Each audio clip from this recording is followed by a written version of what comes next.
Friends, Christmas కాలంలో ఉన్నాం కదా.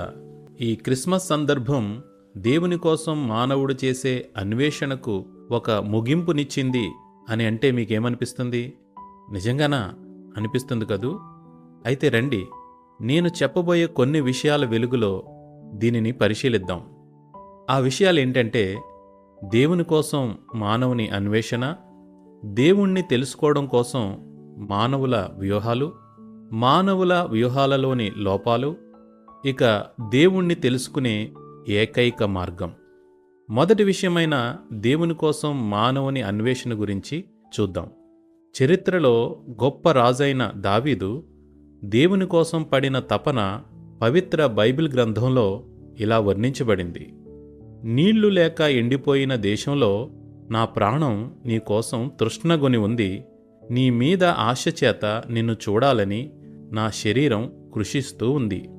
ఈ మాటలు దేవుని కోసం మానవుని హృదయంలో ఉన్న తపన ఎలాంటిదో చెప్పకనే చెబుతున్నాయి కదూ. ఇలాంటి తపనతోనే మానవులు దేవుణ్ణి గురించి అన్వేషించడానికి అనేక వ్యూహాలు చేస్తూ వచ్చారు. ఇక మానవుల వ్యూహాలేంటో చూద్దాం. శాస్త్ర విజ్ఞానం బాగా అభివృద్ధి చెందడంతో మనిషి తాను ఏమైనా సాధించగలను, తెలుసుకోగలను అని భావించాడు. ఇక దేవుణ్ణి సైతం తన తత్వజ్ఞానంతో, తర్కజ్ఞానంతో తెలుసుకోవాలని ప్రయత్నించాడు.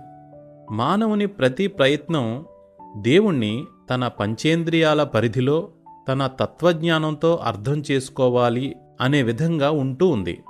ఇలా అర్థం చేసుకోలేని కొందరు అసలు దేవుడు లేడు అనే భావనకు వచ్చేశారు. సోవియట్ దేశానికి చెందిన వ్యోమగామి గెర్మన్ టిటోవ్ అంతరిక్ష యాత్ర చేసి తిరిగి వచ్చాక, నా అంతరిక్ష యాత్రలో నేను దేవుణ్ణి చూడలేదు అని అన్నాడు. అప్పుడు అక్కడున్నవారిలో ఒకరు, బహుశా ఆయన స్పేస్ సూట్ నుండి బయటికి వచ్చి ఉండుంటే అప్పుడు దేవుడు కనబడేవాడు అని అన్నారు. గెర్మన్ తన శాస్త్రీయ జ్ఞానానికి అందని దేవుడు అసలు లేడు అని భ్రమపడ్డాడు. అయితే మానవుల వ్యూహాల్లోని లోపాలేంటో చూద్దాం. తెలివితేటలతో దేవుణ్ణి తెలుసుకోలేమా? తత్వజ్ఞానంతో దేవుణ్ణి కనుక్కోలేమా? మన జ్ఞానేంద్రియాలతో దేవుణ్ణి గుర్తించలేమా? శాస్త్ర పరిశోధనల అభివృద్ధితో దేవుణ్ణి కనుక్కోలేమా? ఇలాంటి ప్రశ్నలన్నిటికీ జవాబుగా ప్రసిద్ధ రచయిత A.W. టోజర్ తన పుస్తకం ది డివైన్ కాంక్వెస్ట్లో ఏం చెప్పాడో చూద్దాం.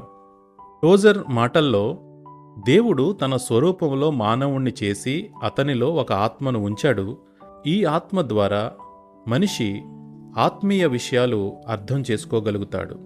అయితే మనిషి పాపం చేసినప్పుడు, అంటే దేవుడు తినొద్దని చెప్పిన పండ్లు ఆ మొదటి దంపతులైన ఆదాము హవ్వలు తిన్నప్పుడు ఈ ఆత్మ చనిపోయింది. అంటే దైవ జ్ఞానాన్ని అర్థం చేసుకోగలిగిన ఆత్మ చనిపోయిందన్నమాట. అలా వారి సంతానమైన మానవులందరూ అదే స్థితిలో జన్మిస్తూ దేవుణ్ణి అర్థం చేసుకోలేకపోతూ ఉన్నారు. అందుకనే వేర్వేరు పద్ధతుల ద్వారా దేవుణ్ణి తెలుసుకోవాలని ప్రయత్నాలు చేస్తున్నారు. కానీ ఈ పద్ధతులు ఏమాత్రం సరిపోవు అని అన్నాడు. ఈ విషయమై బైబిల్ ఏం చెప్తుందంటే, ప్రకృతి సంబంధి అయిన మనిషి దేవుని ఆత్మ విషయాలు అంగీకరించడు. అవి అతనికి వెర్రితనంగా ఉన్నాయి. ఆ విషయాలు దేవుని ఆత్మచేత మాత్రమే గ్రహింపులోకి వస్తాయి. కాబట్టి ప్రకృతి సంబంధి వాటిని తెలుసుకోలేడు అని చెబుతూ ఉంది. మనం మన తెలివితేటలతో దేవుణ్ణి తెలుసుకోవడం అంటే ఎలా ఉంటుందంటే, మంచి సంగీతాన్ని కళ్ళతో వినాలని అనుకోవడంలాగా, అందమైన దృశ్యాలు చెవులతో చూడాలని అనుకోవడంలాగా ఉంటుందన్నమాట. సైన్స్ ఎంత డెవలప్ అయినా మనం చెవులతో చూడలేము, కళ్ళతో వినలేం కదా. ఈ విధంగా మనిషి యొక్క ఈ దౌర్భాగ్య స్థితి ఎలా ఉందంటే, అతడు దేవుణ్ణి తెలుసుకోలేకపోవడమే కాకుండా, పవిత్ర బైబిల్లో చెప్పబడిన ప్రకారం తన పాపాన్ని బట్టి అందులో కొనసాగుతూ భూమి మీద జీవితం ముగిశాక నిత్యము ఉండే నరకం వైపు పరుగులెడుతూ ఉన్నాడు. అయితే ఇప్పుడు తలెత్తే ప్రశ్నలేంటంటే, దేవుణ్ణి తెలుసుకోవడం ఎలా? పాపానికి పర్యవసానమైన ఆ నిత్య నరకాన్ని తప్పించుకోవడం ఎలా అని. వీటికి పరిష్కారాలు ఏంటో చూద్దాం. మనం చెప్పుకున్నటువంటి ఆ మృత స్థితిలో నరక గమ్యం వైపు ప్రయాణం చేస్తున్న ఈ మనిషి పట్ల తనకున్న గొప్ప ప్రేమను బట్టి దేవుడు తనకు తానే మానవునికి బయలుపరుచుకోవాలనుకున్నాడు.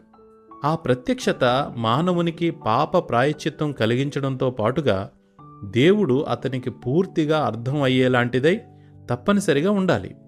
ఇలా జరగాలంటే దేవుడు మనిషి యొక్క రూపం దాల్చడం తప్ప వేరే మార్గం లేదు కదా. అందుకనే దేవుడు క్రమక్రమంగా తనను తాను ఎలా బయలుపరుచుకున్నాడో పవిత్ర బైబిల్ గ్రంథంలో మనం చూడగలుగుతాం. అందులో మొట్టమొదటిది సృష్టి ద్వారా, రెండవది ప్రవక్తల ద్వారా, మూడవది యేసుక్రీస్తు అనే మానవుని ద్వారా. మొదటిగా సృష్టి ద్వారా దేవుడు తన గురించి తాను తెలియచేసుకున్నటువంటి విధానాన్ని పరిశీలిద్దాం. ఈ సృష్టి అంతటినీ మనం గమనించినప్పుడు దీనిని కలుగజేసింది దేవుడే అని మనకు అర్థమవుతుంది. పవిత్ర బైబిల్ గ్రంథం ఆకాశాలు దేవుని మహిమను వివరిస్తూ ఉన్నాయి, అంతరిక్షం ఆయన చేతి పనిని ప్రకటిస్తూ ఉంది అని చెప్తుంది. అలాగే దేవుణ్ణి గురించి తెలియాల్సింది ఏదో అది అంతా మనుషులకు స్పష్టంగా తెలియజేయబడింది. దేవుడు అది స్పష్టం చేశాడు. ఆయన యొక్క అదృశ్య లక్షణాలు అంటే ఆయన నిత్యమైన శక్తి, దైవత్వం, జగత్తు పుట్టినప్పటి నుండి కలుగజేయబడిన వస్తువులను గురించి ఆలోచిస్తే తేటపడుతూ ఉంది. కాబట్టి మానవులెవరూ కూడా కాదనలేరు అని కూడా బైబిల్ చెప్తూ ఉంది. 1968 సంవత్సరంలో క్రిస్మస్ రోజున అమెరికా దేశానికి చెందిన 3 వ్యోమగాములు మొట్టమొదటిసారి చంద్రుని వెనుక భాగానికి అంటే చీకటిగా ఉండే వైపుకు వెళ్లారు. అక్కడ నుండి తిరిగి వస్తూ చంద్రుని మీదుగా నీలం, తెలుపు వర్ణాల కలయికతో అత్యంత సుందరంగా మనోహరమైన రీతిలో భూమి ఉదయించడం చూశారు. ఈ అద్భుతమైన దృశ్యం చూడగానే వాళ్ళు బైబిల్ గ్రంథం తెరచి ఆదియందు దేవుడు భూమి ఆకాశములను సృజించెను అని చదివారు.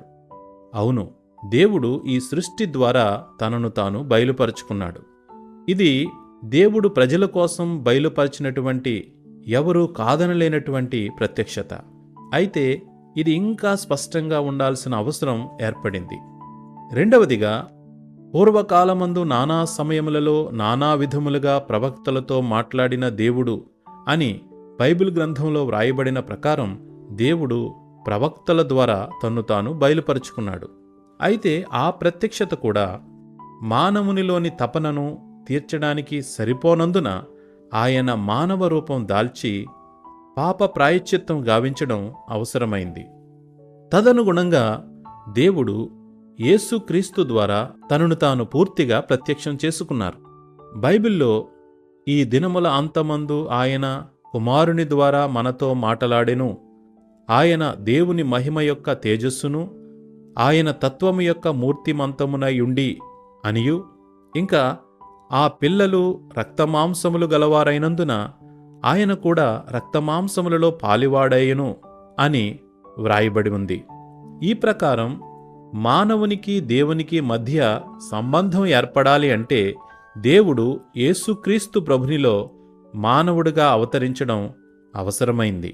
అయితే ఆయన అవతరిస్తే సరిపోదు, కానీ మానవుల పాపానికి ప్రాయశ్చిత్తం కూడా జరగాలి.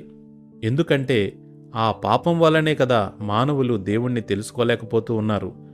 అందుకనే దేవుడు రక్తమాంసాలతో మానవుడిగా అవతరించడమే కాకుండా కలువరి శిలువలో తన ప్రాణాన్ని బలిగా అర్పించి తన విలువైనటువంటి ఏ కళంకము లేనటువంటి రక్తాన్ని చిందించడం ద్వారా ఆ ప్రాయశ్చిత్త క్రియను సంపూర్తి చేశాడు.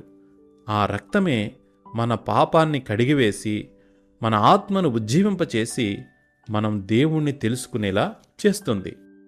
కాబట్టి యేసుక్రీస్తు పుట్టుకను తెలియజేసే క్రిస్మస్తో పాటుగా పాపానికి ప్రాయశ్చిత్తమైనటువంటి ఆయన శిలువ మరణము, అలాగే మృతులలో నుండి తిరిగి లేవడం అంటే పునరుత్థానాన్ని మనం విశ్వసించి మన వ్యక్తిగత జీవితంలో వాటిని అన్వయించుకోవడం ద్వారా మన పాపాల నుండి మనం విడుదల పొంది మృతమైన మన ఆత్మను తిరిగి ఉజ్జీవింప చేసుకోవడం ద్వారా నిశ్చయంగా ఈ క్రిస్మస్ దేవుని కోసం మానవుడు చేసే అన్వేషణకు ముగింపు అని అర్థమవుతుంది. ఏమంటారు ఫ్రెండ్స్? ఆలోచించండి.